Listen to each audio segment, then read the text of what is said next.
வணக்கம். இன்றைக்கி நம்ம சளி இருமல்லாம் இருந்துச்சுன்னா அதை சரி பண்ணுறதுக்கு பாலில் கலந்து குடிக்கிற மாதிரி ஒரு ரெசிபி தான் பார்க்க போகிறோம். அதுக்கு முன்னாடி என்னோடய சேனல் நீங்கள் ஃபஸ்ட் டைம் பார்க்குறீங்கன்னா மறக்காமல் சப்ஸ்கிரைப் பண்ணிவிடுங்க. இந்த மாதிரி ஒரு இடிக்கிற கல் எடுத்துக்கோங்க. அப்படி இது உங்கள்கிட்ட இல்லைன்னா மிக்ஸி ஜார் எடுத்துக்கோங்க.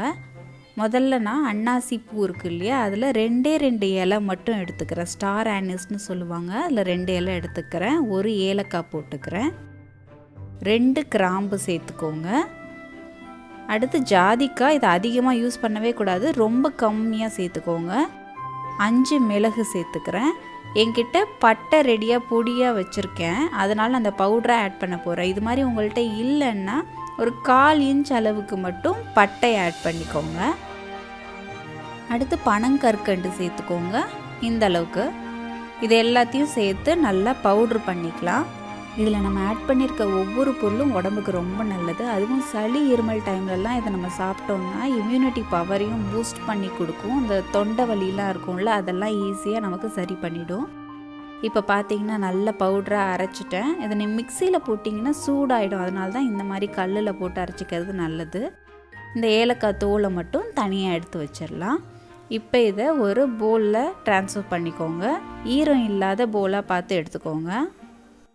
நான் இதில் பட்டை சேர்க்காததால் பட்டை பொடியாக 1/4 டீஸ்பூன் அளவுக்கு சேர்த்துக்கிறேன்.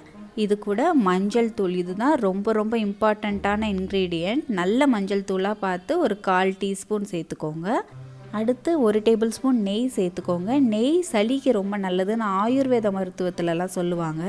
அடுத்து 2 டேபிள் ஸ்பூன் தேன் சேர்த்துக்கோங்க. நமக்கு நார்மலாகவே தெரியும், தேன் இம்யூனிட்டி பூஸ்டர். அது மட்டும் இல்லாமல் இந்த தொண்டை வலிக்கெலாம் ரொம்ப நல்லது. இது எல்லாத்தையும் நல்லா கலந்துக்கோங்க. இதை நம்ம ரெடிமேடாக அந்த மாதிரி செஞ்சு ஃப்ரிட்ஜில் இல்லை வெளியில் கூட வச்சுருந்தோம்னா நமக்கு எப்போ தேவையோ அந்த டைமில் சூடான பாலில் கலந்துக்கலாம். இப்போ நான் செஞ்சுருக்கிற அளவு 2-3 நாளைக்கு ஒரு பர்சனுக்கு வரும். ஒரு 100 ml பாலுக்கு 1/4 அல்லது 1/2 டீஸ்பூன் இதுலேருந்து எடுத்து கலந்தால் போதும்.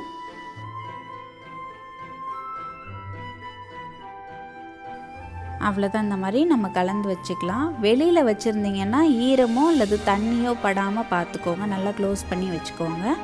இன்றைக்கி நான் 100 ml சூடான பால் ஒரு கப்பில் எடுத்துக்கிறேன். அது கூட 1/4 டீஸ்பூன் அளவுக்கு மட்டும் கலந்துக்கிறேன். பெரியவங்களுக்குன்னா அப்படியே நம்ம கலந்து குடிச்சிடலாம். 1 வயசுக்கு மேலே இருக்கிற குழந்தைங்களுக்கு அந்த மிளகுலாம் வாயில் மாட்டாமல் இருக்கணுங்கிறதுக்காக பெரிய ஓட்டை இருக்கிற வடிகட்டியாக எடுத்து அதில் வடிகட்டி கொடுத்துடலாம். இதில் இருக்கிற இனிப்பு சில பேருக்கு பத்தலைன்னா எக்ஸ்ட்ரா 1 டீஸ்பூன் தேன் ஆட் பண்ணிக்கோங்க. ஆனால் சர்க்கரைலாம் எதுவும் சேர்க்காதீங்க. இது நல்ல வாசனையாக டேஸ்ட்டாகவும் இருக்கும். நார்மலாகவே நம்ம வாரத்துக்கு ஒரு தடவை இந்த மாதிரி குடித்தா நமக்கு உடம்புக்கு நல்ல இம்யூனிட்டி பவரை அதிகப்படுத்தி கொடுக்கும். கண்டிப்பாக ட்ரை பண்ணி பாருங்கள். ட்ரை பண்ணி பார்த்துட்டு எப்படி வந்துச்சுன்னு சொல்லுங்கள். இதே மாதிரி இன்னும் நிறைய வீடியோஸ் பார்க்கறதுக்கு இது வரைக்கும் என் சேனல் சப்ஸ்கிரைப் பண்ணாமல் இருந்தீங்கன்னா மறக்காமல் சப்ஸ்கிரைப் பண்ணிவிடுங்க. Let's be thankful for what we have. நன்றி.